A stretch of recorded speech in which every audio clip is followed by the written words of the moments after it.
रस्सी का जादू, हरियाणा की लोक कथा।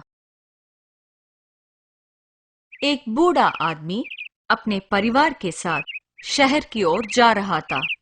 अपने सफर के दूसरे दिन दोपहर के समय वे एक बड़े से बरगद पेड़ के पास पहुंचे और थोड़ी देर के लिए वहां आराम करने का निर्णय लिया। वह आदमी बेकार नहीं बैठना चाहता था, तो उसने रस्सी बनाने की सोची। उसने अपने बड़े बेटे को पास ही के एक नगर में जूट खरीदने के लिए भेजा। उसने अपने दूसरे बेटे को सब्जियां खरीदने के लिए और तीसरे को खाने का सामान खरीदने के लिए भेजा। उसने अपनी बहुओं को भी काम सौंपा। एक को उसने पानी भरने के लिए भेजा और दूसरी को लकड़ियां बटोर कर लाने भेजा। तीसरी वाली से उसने आटा गूंथने को कहा। जब उसे अपनी जरूरत का सारा सामान मिल गया, तब वह आदमी पेड़ के नीचे रस्सी बनाने के लिए बैठ गया। उस पेड़ में एक दानव रहता था। जब से उस आदमी और उसके परिवार ने उस पेड़ के नीचे डेरा डाला था, तब से वह दानव उन पर नजर रख रहा था। आश्चर्य की बात है, ये आदमी रस्सी क्यों बना रहा है? मुझे बहुत उत्सुकता हो रही है। मैं स्वयं ही उस आदमी से पता लगाता हूं।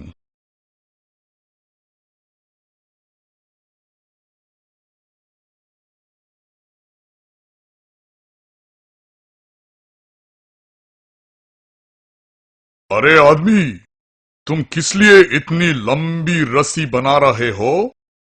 उस आदमी ने अपने डर को छिपाए रखा और अपना काम करता रहा। उसने बिना किसी डर के दानव की ओर देखा और कहा, मैं तुम्हें बांधने के लिए रस्सी बना रहा हूं। दानव घबरा गया। भले ही वह शरीर से बड़ा था, लेकिन अंदर ही अंदर वह बहुत डरपोक था। वह उस आदमी के चरणों पर गिरकर दया की भीख मांगने लगा। हे भले आदमी, मुझ पर दया करो। तुम्हें जो भी चाहिए मैं वो सब करूंगा। ठीक है, मैं तुम्हें छोड़ दूंगा अगर तुम मुझे सोने से भरे संदूक का खजाना दोगे। दानव ने आदमी के आदेश का पालन किया। वह बूढ़ा आदमी खुशी से फूला नहीं समाया। अपने सफर से वह एक अमीर आदमी बनकर अपने गांव लौटा। जब उसके पड़ोसी ने सुना कि उसे इतना सारा धन कैसे मिला, तब उसने अपने परिवार वालों को इकट्ठा किया और दानव के निवास स्थान की ओर निकल पड़ा। वहां वो अपने बेटों और बहुओं को आदेश देने लगा, लेकिन उसके बेटों ने पेड़ की छांव छोड़कर यहाँ वहां जाने से इनकार कर दिया और उसकी बहुओं ने उस पर ध्यान ही नहीं दिया। उसे सब कुछ अपने आप ही करना पड़ा। आखिरकार उसने अपनी जरूरत का सारा सामान इकट्ठा किया और रस्सी बनाने के लिए पेड़ के नीचे बैठ गया। वह बहुत रोमांचित हुआ जब उसने दानव को पेड़ में से नीचे उतरते हुए देखा। अरे आदमी, तुम वो रस्सी क्यों बना रहे हो? आहा, मेरी योजना कामयाब हुई। दानव आ गया। तुम्हें बांधने के लिए, और किस लिए?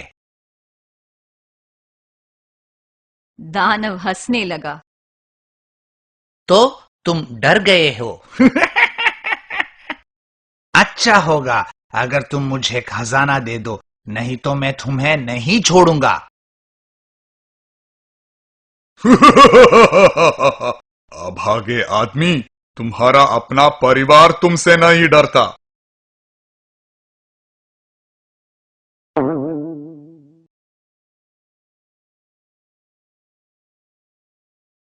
तो मैं क्यों भला तुमसे डरूं? किसी और को बांधने से पहले अपने बेटों और बहुओं को बांधो।